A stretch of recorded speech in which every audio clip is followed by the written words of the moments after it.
Check this.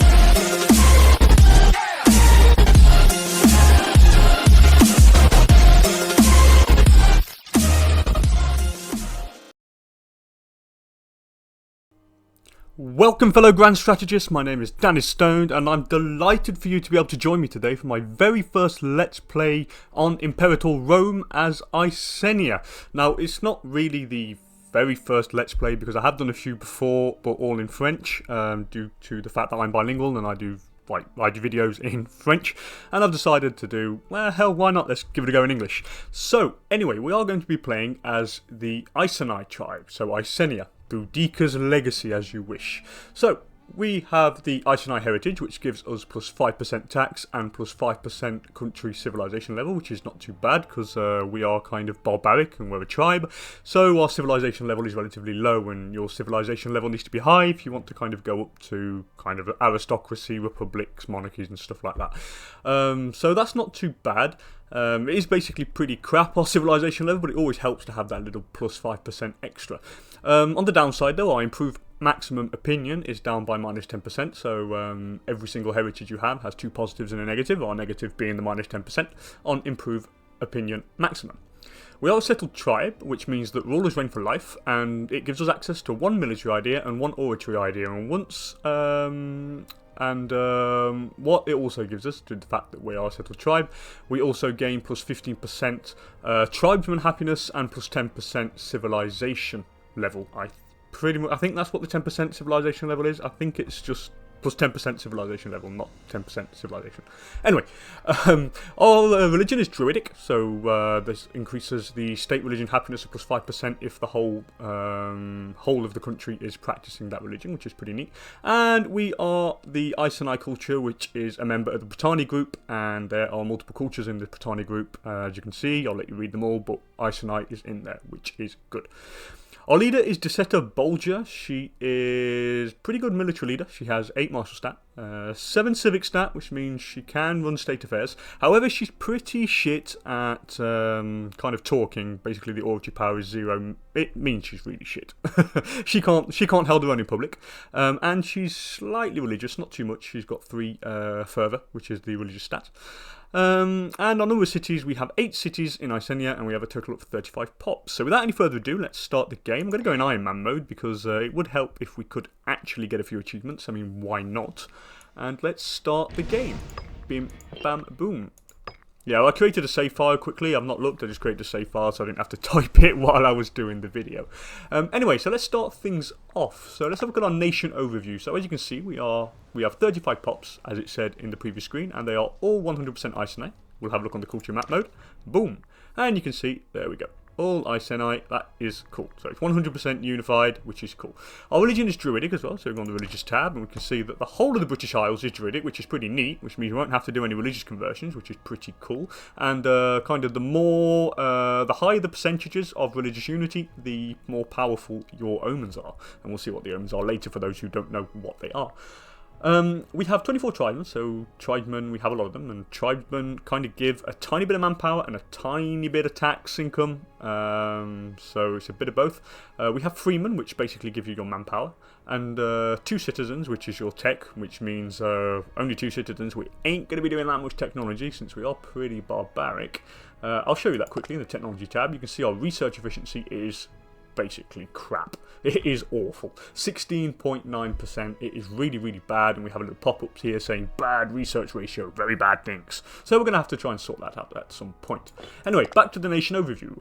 So as you can see, here are our national ideas, and we have to kind of match these ideas. So we need to take one military idea and one oratory idea in order then to enact this little bonus here, which gives national tribesman happiness plus 15%. So let's just click on that, and we have a choice of 3 military ideas to start with. We unlock other ones depending on our tech level, so as we go up in tech we will unlock new ideas, but for the moment we only have 3. So martial ethos gives us plus 10% morale of armies. And you'll see if we want to adopt that, it will cost us 20 little icons, a circle, square, and a triangle. That resource at the moment, this is the beta, so they don't have a proper actual icon. It's the Cicero beta patch. That basically means it will cost 20 political influence. Now, these political influence replaces the monarch points from the previous patch. So before you had, like, kind of in CK2 and Europa Universalis 4, you had monarch points. This has got rid of them now, and it's all kind of put into this one single unit called political influence that you gain over time, and you can use it to do diverse actions such as fabricate claims, imprison people, change your ideas, change governor policies, and such and such. The other ones we have is permanent shipyards, which is minus 25% shipbuilding costs, but I don't think we need to do ships just yet.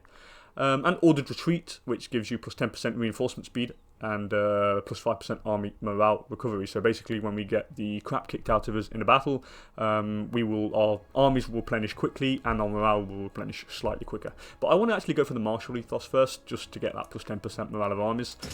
Why the morale, you say? Well, the morale is pretty useful. What morale does, it kind of makes your troops fight longer. So it's like the longer you can stay in battle, the higher the morale, the longer you can fight, which pretty common sense, really.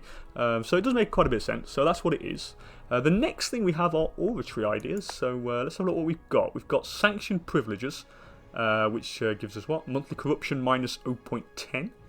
We also have military administration, which is possible to take. Which gives us monthly general loyalty plus 0.05 and monthly admiral loyalty by the same amount.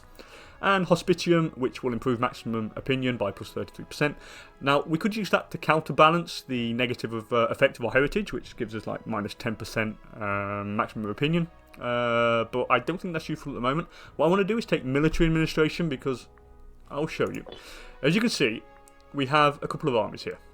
Okay, so we have this one, and these are blue banners. And we have this one, which is a red banner, and this one's a blue banner. The blue banners are basically clan chiefs. Now, these are the heads of the family, and in tribal nations, such as the ICENIA and all the other tribes in the British Isles and in Gaul and whatnot, what happens is that these leaders of families can actually have their own retinue. So they can spend their personal fortune and get themselves basically a private army, if you wish. Now, the very important thing is to keep these guys happy and keep them loyal, because if they're not loyal to you, they'll basically do what they want, and I can't control them. You'll see now, I click on this clan retinue, and I can now move them here, there, and they will do whatever I want them to do. However, if their loyalty drops below a certain amount, I think it's below 20, I'm not sure, don't quote me on that, I think it's below 20, what will happen is they will basically do what they want. So it's very important to keep their loyalty high, which is why this national idea here will be extremely useful in military administration. It gives them plus 0.05 loyalty. So we're definitely going to take that. And now you can see that the box is ticked, and we have, boom, plus 50% national tribesman happiness. We won't be able to see it on the national tribesman, so let's say if we go in here and we click and we put the mouse over the tribesman, so here 5 tribesmen, put the mouse over the face, and you can see that we have a happiness of 100%. Of course, 100% is the maximum, you can't go over 100. Technically, it's 115 because we have that 15% bonus, but it won't show it. So that's why we can't see it. But anyway, it's always useful to have. It's a little bit more happiness to have in the bank. So that's done. Now let's have a look at our government. So we have okay, this is our leader, and I don't think she's married. No, she's not married, so we could arrange a marriage. Someone who's quite strong. The clan chief. Here we go. We can marry to this clan chief here. I think it's Clan Chief Galbus. Now, he's the leader of this retinue, I think. I think it's him. Yes, it is him. Isius Galbus. He's 28 years old. We could marry him just to kind of make sure he's extremely loyal to us, which I think is a good idea, to be honest. So let's marry this dude. He's an improviser, which gives him plus 1 zeal, and he's incapable, so he can't really hold any holdings, but that doesn't really matter. We only really want him just so they are loyal to me. So now the clan chief is loyal to me, which is pretty neat. The next thing I want to do is kind of check our traditions quickly, see if they've changed anything. I can't remember if they have changed anything, but yeah, we'll go into that when we get there. We can't spend anything to get traditions yet. Traditions are now bought with the military experience or military tradition or military experience, which is up here. So as I said again, it replaces the monarch points.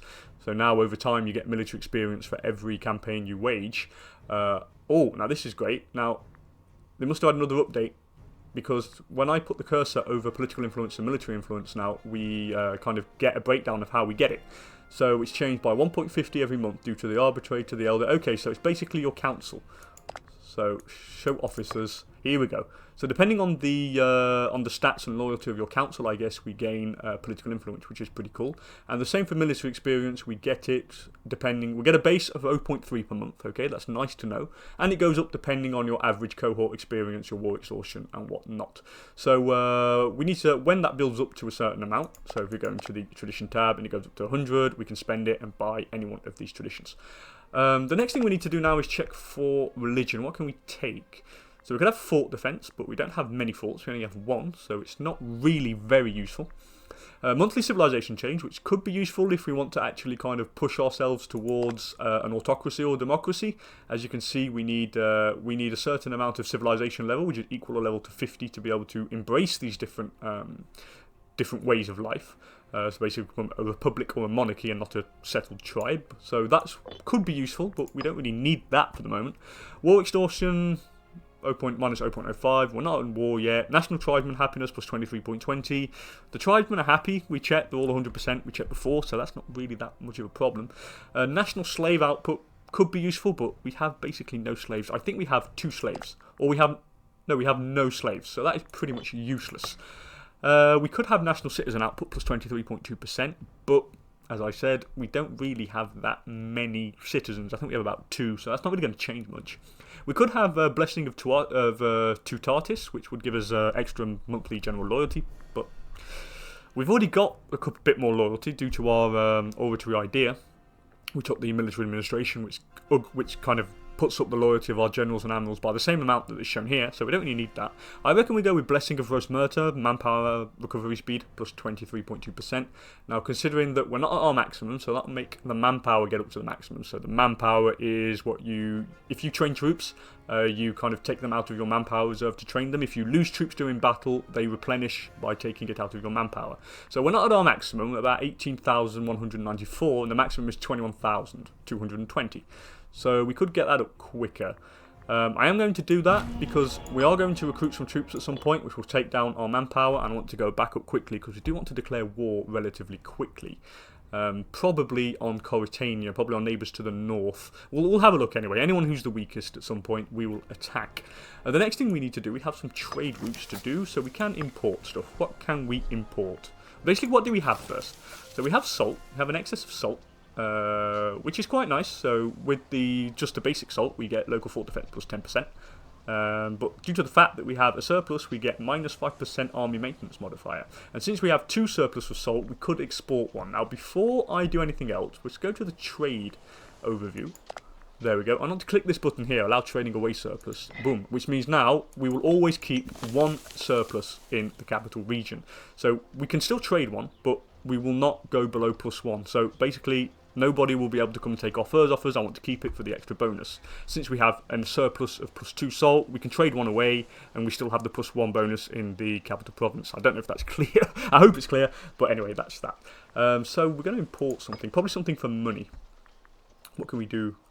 I could probably go for some cloth, to be honest. Cloth, local tax plus 10%, definitely. We'll import it from Cubia. I've no idea where that is. Let's just import it from there. Give me your cloth!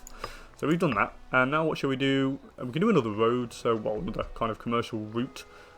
So let's take another cloth maybe, because for the surplus we get plus 5% extra, because we've got surplus. And since there's a surplus in the capital, we also get plus 5% oratory tech investment. Yeah, why not? Let's go for it, more money. Boom. Okay, so that's done. Now we've done that, I think it's probably best to actually train some troops. Now, I did see that we have some iron, which is very important here. Iron would allow us to make heavy infantry, and heavy infantry kick butt. I mean, big style. They proper kick ass. So we're definitely going to get some of them. So we're going to macro builder. Actually, no, our balance is 1.53 per month. Okay. I just want to make sure we have enough to maintain heavy infantry. So if we go recruit cohorts, heavy infantry cost 0.6 gold ducats, whatever you want to call it, to maintain per month. I could probably maintain 3, considering that that when I press play, our treasury income will go up, considering we are importing cloth, which would be a good thing to do. Let's just build 1, 2, 3, 4. Let's get 4 of them, which would be nice to have. Get 4 of them there. The next thing we're going to do before we actually start the game is click on inventions and see if we can actually get something interesting. Now, this is quite interesting. It doesn't cost that much, so we can do quite a few maybe. I think something to do with money. We could go with property tax, gives us plus 5% national tax modifier, which would be nice. We could also go for tribal reserve, which would be good because you get national tribesman output. Now, if you remember, tribesmen put out a little bit of manpower and a little bit of tax, so we'll definitely take that. Let's also go for some standardised measures, so import value plus 10%, so we get more money from importing. And considering we're importing to cloth, it would actually work. So we'll do that. The next thing we will do is probably go with the supply limit plus 10%. Now, why do I want to do that? If you have a look at our cities here, our supply limit is really low, and we will take a serious amount of attrition if the weight of our army is heavier than the numbers that you can see here below this little pot. Now, if you click on the army here, you can see that the weight of this army is 1.8. So basically, in any province or in any city here, since it has a weight of 1.8, we can actually survive without taking attrition. If the weight of the army is above the said number in this little box in either of these provinces, we take attrition. So that's why I wanted to do that. So let's probably go for the supply limit, and that's it. I don't want to spend all my cash. We need to save a little bit to make some more men. So I think now that is done, maybe we need to see who we can attack. I want to see who's got iron and not, because that's quite important. Iron, iron, iron. So we've got iron. These dudes haven't got any. The dudes to the south have, and the dudes to the east, to the west have. Sorry. So I think the north is the best place we need to attack because you won't have any heavy infantry, which will make it a little bit easier. Not too easy, but a little bit. So I say we try and grab an alliance with Boudicca, who seem to be kind of quite big. They have 8 cohorts. They could actually help us. So I say we go for an alliance with Boudicca, and they'll have it, which is pretty neat. So we'll definitely have an alliance with Boudicca. And probably let's go for an alliance in the north. Could go with Brigantia, I suppose, and try and kind of carve up Coritania together. Yeah, let's offer an alliance with this dude. Okay, that seems to be neat. And now, what can I do before I actually start? Let's have a check. Oh yes, so we could do something now called government interactions for those who probably haven't played the game since the Cicero update, or those who haven't actually played the game ever. For those who have, well, you know what it does.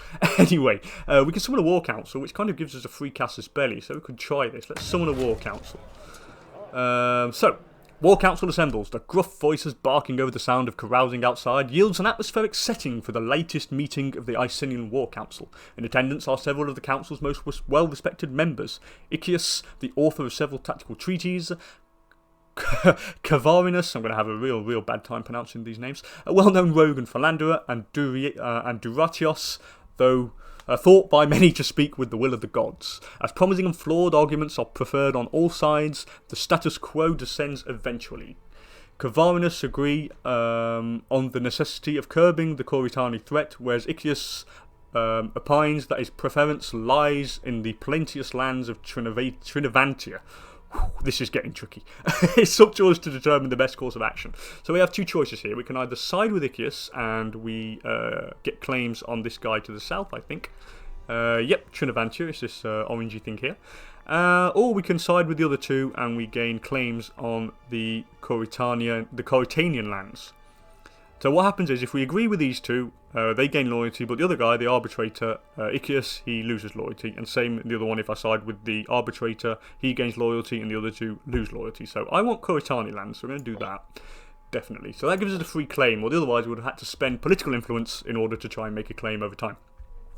So now that's done, I think we can actually start the game. All the preparations are set. Bim, bam, boom, let's go. And I really want to kick some tribal ass. Anyway, so that's now playing now. Hopefully we have allies, which we do. Does he have allies? No, he has none. I think I'm going to actually speed up to speed 4 at the beginning, because I don't think there's going to be much happening. It's like basically us preparing to actually go and kick this guy's butt next door. Now he's got a defensive alliance with Parisia. Who's Parisia? Oh, it's these guys up north. Okay, that's not bad. And we have a defensive alliance from Coritania, but I don't want that at all. We don't want that defensive alliance because we're going to kill them. And someone is trying to import our excess salt. So as you can see, we have the 2 salt here. Someone's trying to take one. Now, if we do export it, which is quite good, we get 0.26 gold per month. Plus, since we're exporting, we gain minus 2.5% army maintenance cost, which is brilliant.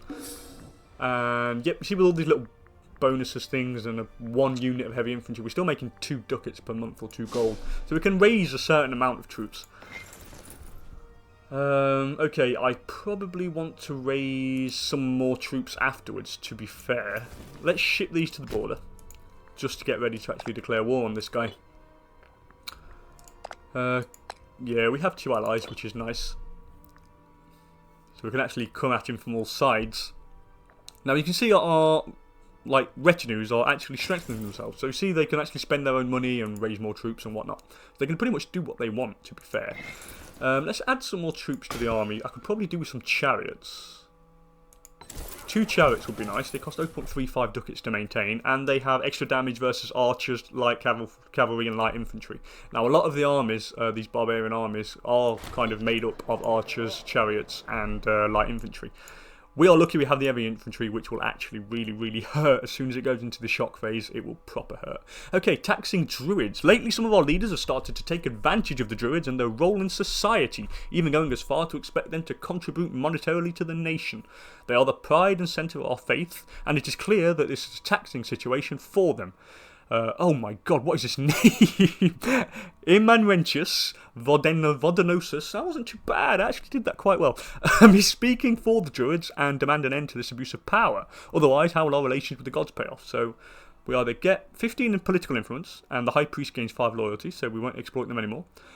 Or, we gain tax druids, which gains us plus 10% national tax till 1461, so 10 years. But we gain corruption, and the high priest loses loyalty. I'm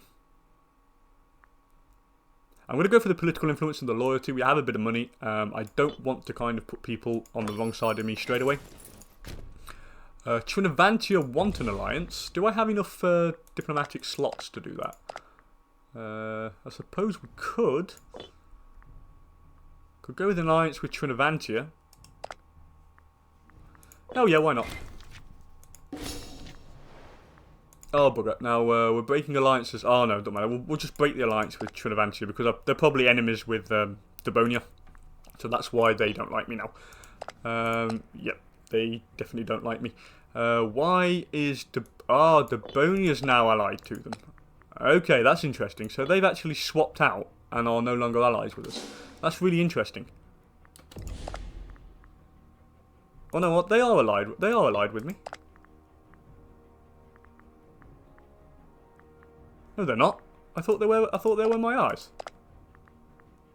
Yeah, we're allied with Devonia. So why would they defend? That's weird. Okay, that's very strange, but that doesn't matter. We will actually find a way around it. So what we will do is, we'll strengthen ourselves up, and we'll break. Oh, I've been assaulted. Devonia now hates me. That's not cool. Who are Devonia allied with? No, they're allies, so they can't do anything. So I'm allied with Brigantia. Up there. Yeah, this is going to be quite tricky. Because Devonia would come in on their side. I could break my alliance with Devonia. Okay, so I broke my alliance with Devonia, which means we keep Trinavantia. I could still go to war and probably do something. Yeah, we could try. I think it's a good thing. I think we might actually try to do that, to be fair. We are losing a bit of money now. So we do need to actually kind of probably... Yeah, we're losing a bit of cash, so we need to sort this out pretty quickly. Is there anything we can do here? Not really. Not really. Oh, well, we'll figure something out. What can I do? Can I go into economy and change something here? Nope. Well, what we could do is, I reckon we probably should just go to war with these guys and see if we can actually win it. Now, they don't like us, so we'll wait a month maybe, or we'll actually improve relation with them, just to get them over the 0 threshold, so they can actually come into war with me. We'll move these over here, and this would go over here. Yep, we'll just move them all to the border. You'll go here. Actually, no, you'll stay there. You'll stay there. Boom, we'll merge this army. God, I probably should get rid of one of these heavy infantry. Yeah, let's get rid of one, because it's costing me a hell of a lot of money. So I think we need to get rid of it, which is what we will do. So that's got rid of now, that's good. We need to put a commander. So we'll put our leader, Boudicca. So she's well, she's good. She's got siege ability plus 10%, which will go making sieging castles or fortresses a lot easier. So that's that done. What tactic are we going to go for? We need to make sure the right tactic is on, depending on what troops we have. Could go for bottleneck. Yeah, let's go for bottleneck. 57% tactic effectiveness. We'll go for that. That seems to be the best thing to do. Now we are going to go to war with a few people. Did Dabonia have heavy infantry? They do. They have iron. I don't know if they have heavy infantry, but we could try. So that's all done and dusted. The troops are moving. I think we'd probably try to declare war next month. Once the month passes, we should have that positive, one more positive than negative reason for them to join. And there we go. So now it should work. There we go. So let's, I think we should try and go for the attack. Let's see how he goes. Let's see if we can actually do this. So bim bam boom, declare war, take Dabonia. Yep, let's take Dabonia. Let's see if we can actually do something here. Okay, so it is slightly risky. So we need to do this kind of bit by bit. So we'll put these two tribal armies together. And we'll authorise troops to attach to either one. So that means allies can now attach to either one, depending on what they want, really. So they have a lot of troops, but we have some allies as well, which makes it pretty neat. So we've been insulted. So what we need to do is, oh shit, that was the wrong thing to do. Now we are actually going to get slapped by these guys. Maybe if I go here, I can't. Shit, that was a bad move. Oh well, that doesn't matter. That was a bad move, but hey. He's now going to attack us, but we're going to reinforce and see if we can actually hold something here. Come on, come on, come on. Let's slow down the speed because it is going a little bit fast. So we've captured someone, Valbrenta Devica. She's a general, and she's not bad. 8 martial stats, so it's okay. Okay, okay. Now he's going to attack us again. Hopefully our allies are going to come in here. Oh, what idiots. They're not even coming anywhere near us. Oh, for God's sake. Why are you doing that, you idiots? You fools. You could have actually won that battle. Oh, Christ. Alright, well, they're coming to attack me again. Let's go all the way up there. My ally is doing really badly. Yeah, this is not good. Could have been a better war. Could have been a better start to a war, to be fair. Alright, come on, we need to win this battle. So hopefully move and help our ally. Come on, come on, come on, come on. Okay, that was one. So let's move down here now. See if we can actually help this guy. Kill as many men as we can. We'll move these up over here. So he's going to... I'll probably attach him to my ally. Okay, we are victorious. We won that battle, which is nice. Now what do I do? Maybe go over here. These can go over here as well. Probably start sieging something, maybe. Let's give it a go. Yeah, this is it's quite tricky, I've got to say. I wasn't expecting it to be this tricky. Could have done with some more allies, really. Would have been better with a few more troops, I do agree. This is just going to try and be a land grab. We need to just try and grab some land as much as we can possibly grab. No, that fort is real blocking me now. We need to try and get that fort and finish things off. Yeah, he has no heavy infantry, he doesn't. I don't know where Dabonia are. They're up there, and they don't have any heavy infantry either. They have some cav. I don't know if that makes it bad. I don't think so. I think heavy infantry outweigh the strength of the cavalry here in these particular fights. Come on, come on, come on. Move, move, move, move, move. We need to start sieging some stuff. So we'll go here to Duro Brive. God, bloody hell, they're really, really hard to pronounce. So they're just taking out my friend over here. Let's go and join him. Yeah, I do want to join this guy. We'll attach to this 5,000. Come on, come on, come on. Where's he going? Can I attach? Where's the attach button?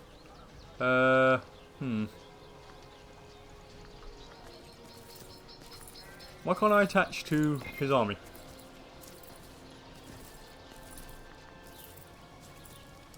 Maybe if we go here. Oh no, where's he going? He is going to Uberacum, which is there. Let's see if we can actually attach. We don't have enough troops to siege, so we're going to go and help him siege. We might be able to attach to his... Oh no, he's got 8,000 there. Let's see if we can attach to his 8,000. Come on, come on, come on. Where's he going? For God's sake. The AI is getting seriously strange. Okay, now can I attach? No, I can't attach to the unit. Why don't you attack him? God, this AI is pretty thick. Now he's got 3,000 coming to attack me there, which is making it really bad. And I can't go that way. I've got to pay attention to 3 fucking fronts, haven't I?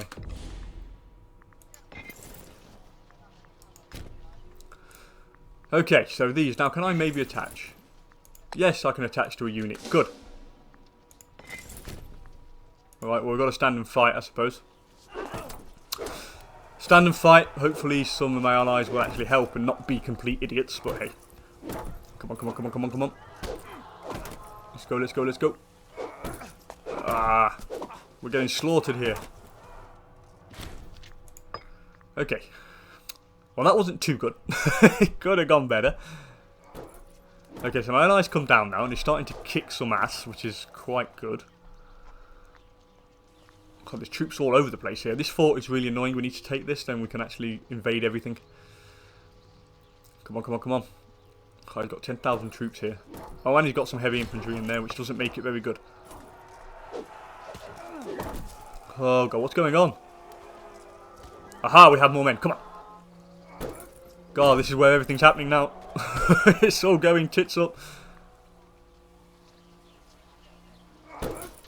Okay, so we're in this fight. Oh, Minister of Excellence. Britamaris Duratus, as a fine display of financial acumen, has made magnificent alterations to the national budget. You either get plus 10% national tax, or he gains money and loyalty. We want the national tax, definitely. Come on, come on, come on, come on. Jesus.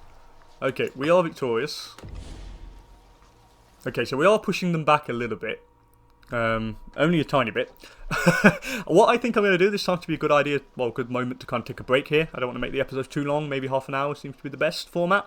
So what we'll do in the next episode, we'll continue to try to win this war. It's going to be a bit tricky, but we might just be able to do it. Anyway, if you enjoyed the video, please don't hesitate to give it a good thumbs up. And if you want to see more videos like this one, please don't hesitate to subscribe to kind of see them when the new videos get out. Then you'll be able to see them straight away. Anyway, thank you so much for joining me, everybody, and I will see you later for another episode of Imperator Rome. Alright, bye everyone.